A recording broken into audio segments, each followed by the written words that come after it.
Agbára àdúrà mo fẹ́ kọ́ yín láàárọ̀ yìí. À ń pe súrà kan ní súratu Tawhid. Tí bá sọ sí yẹn rí i pé súrà ló jẹ́ súratu Tawhid. Yà Suratul Ikhlas. Suratul Ikhlas ló jẹ́ súratu Tawhid. Ìdí ni pé òun ló máa ń fọlọ́hún mọ̀yàn. Súrà yẹn ni ò yà síbi kankan ló sọ̀rọ̀ oneness of Almighty Allah. Àwọn orúkọ mẹ́ta kan wá pàdé ń bẹ̀ torí súrà yẹn Suratul Ikhlas yẹn kúlẹ̀ Allah ni mo ń sọ ó tẹ̀sùn wọn wájú Ọlọ́run. Àwọn orúkọ mẹ́ta kan wá pàdé ń bẹ̀ kò sí nǹkan tó wá fi bèrè wájú Ọlọ́run náà ṣe fún ẹ. Òun wá físà òun owó ó fẹ́ kọ́lé ó fẹ́ òun wọ́ mọ àti ríjà àti mú ó lé òòrọ̀ náà gbégbà. Èyí tí mo fẹ́ sọ ẹ̀yin obìnrin ẹ máa gbọ́ ẹ má wulẹ̀ mówó àdúrà wa ẹ̀yin àfáà yìí náà ẹ má mówó kankan wá. Mo fẹ́ kẹ́ lọ́dọ̀ wò tó bá ti wá rí bẹ́ẹ̀ ẹ máa fowó sàkáǹtì àwọn ọmọ aláìní ní ìgbà kọ̀ọ̀kan lélẹ́yìí. Alámọ̀má púrúfù pálí Kùránì lágbára sẹ́ẹ̀ ẹ má wá wèrè kiri mọ́. Ọ̀rọ̀ Ọlọ́run ni èèyàn ń pọ̀fọ̀ asán lásán ó ṣiṣẹ́ ìwọ wá lálẹ́ Kùránì. Ọlọ́run bá sọ pé tẹ́bẹ́ mú àyà kan péré bóyá alifu àbí bá ẹ lè fi jí òkú dìde ẹ lè fi sún ibi tó jìnnà wá síbi tó súnmọ́ ẹ lè fi mú òkúta àpáta ńlá ẹ lè fi ṣífìtì rẹ̀ àyà Al-Qur'an.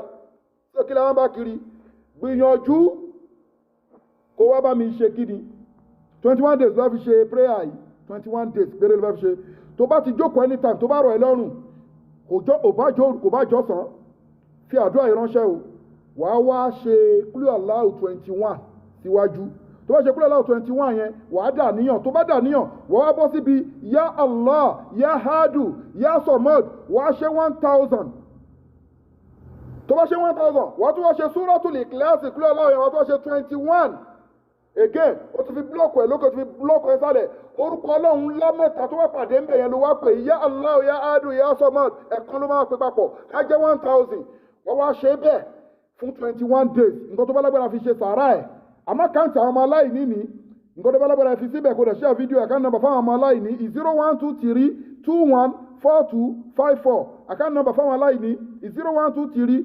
214254 Wema Bank Global Dahiratu Dhikrlahi Islamic Organization. For any inquiry, ẹ lè WhatsApp wa lórí +27 61 295 6389 21 days lọ́ọ́ fi ṣàdúrà yìí lórí èyíkéyìí nínú ìdààmú tó bá kó bẹ́ẹ̀ dá àbí nǹkan tó bá kẹ́dà máa wá lọ́dọ̀ Ọlọ́run ṣe Suratul Ikhlas anytime ṣe kúlẹ̀ Allahu 21 ya Allah ya Hadu ya Samad 1000 wàá tó wá ṣe kúlẹ̀ Allahu 21 náà wàá dà níyàn lókè wàá dà níyàn sálẹ̀ bí sínú láì tààlà Ọlọ́run bí àbùkátà ẹ̀ má sálẹ̀ mọ́ ẹ lálẹ́ kọ́ yìí.